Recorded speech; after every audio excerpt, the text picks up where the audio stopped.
জামাতের শীর্ষ নেতারা লড়তে চান যেসব আসন থেকে, সে বিষয়টি আজকে আপনাদের সামনে শেয়ার করব।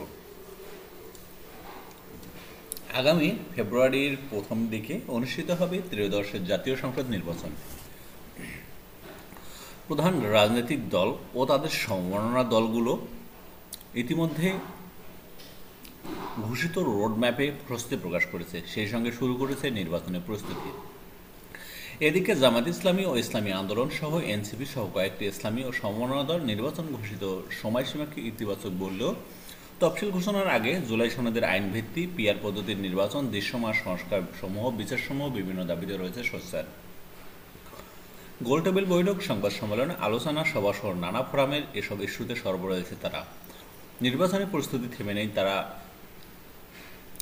বিশেষ করে জামাতের ৩০০ আসনের সম্ভাব্য প্রার্থীরা নিজ নিজ আসনে নির্বাচনী প্রচারণা চালিয়ে যাচ্ছেন সরবে নীরবে। রাজনৈতিক বিশ্লেষকদের মতে জামাত ৩০০ আসনে প্রার্থী দিলে শীর্ষ নেতাদের ১৫ থেকে ২০টি আসনের দৃষ্টি দেশবাসীর। এর মধ্যে ঢাকা ১৫ একটি।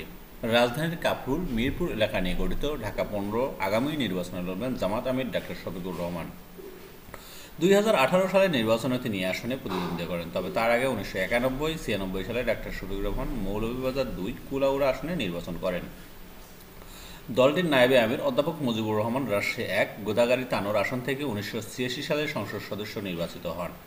এবারও ওই আসন থেকে প্রার্থীতা প্রায় নিশ্চিত। কুমিল্লা ১৪ আসনে ২০০১ সালে নির্বাচনে প্রথমবারের মতো সংসদ সদস্য হন জামায়াতের নায়েবে আমির ডাক্তার সৈয়দুল্লাহ আবদুল্লাহ মোহাম্মদ তাহের। আসন্ন নির্বাচনে তিনি এই আসনে জামাতের সম্ভাব্য প্রার্থী। ইসলামী ছাত্র শিবিরের সাবেক সভাপতি আবদুল্লাহ মোহাম্মদ তাহের বর্তমান জামাতের অন্যতম নীতি নির্ধারক। একজন হেভিওয়েট প্রার্থী হিসাবে আগামী নির্বাচনে এই আসনে দৃষ্টি নিবন্ধিত থাকবে এই রাজনৈতিক পর্যবেক্ষকদের।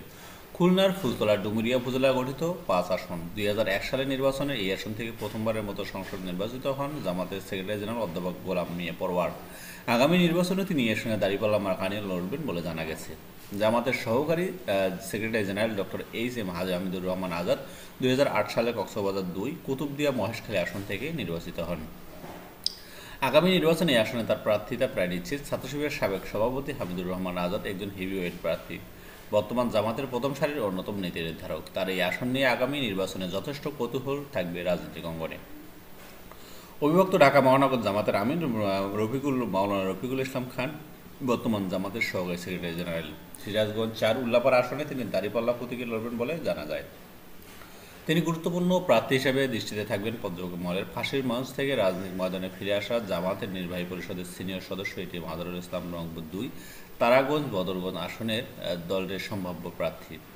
প্রায় ১৪.৫ বছর কারাবন্দী থাকার পর সম্প্রতি তিনি ফাঁসির দণ্ডাদেশ থেকে খালাস পান। এরপরে থেকে নির্বাচনী এলাকা চষে বেড়াচ্ছেন জামাতের বর্ষেন এই নেতা। নির্বাচনে রংপুর ২ আসনে দৃষ্টি থাকবে পর্যবেক্ষক মহলের। ঢাকা মহানগরের জামাতের আমির নুরুল ইসলাম বুলবুল চাঁপাইনবাবগঞ্জ ৩ আসনের সম্ভাব্য প্রার্থী। ছাত্র শিবিরের সাবেক সভাপতি নুরুল ইসলাম বুলবুলও নির্বাচনী মাঠে শক্ত প্রার্থী হিসেবে প্রতিদ্বন্দ্বিতা করবেন বলে ধারণা করা হচ্ছে।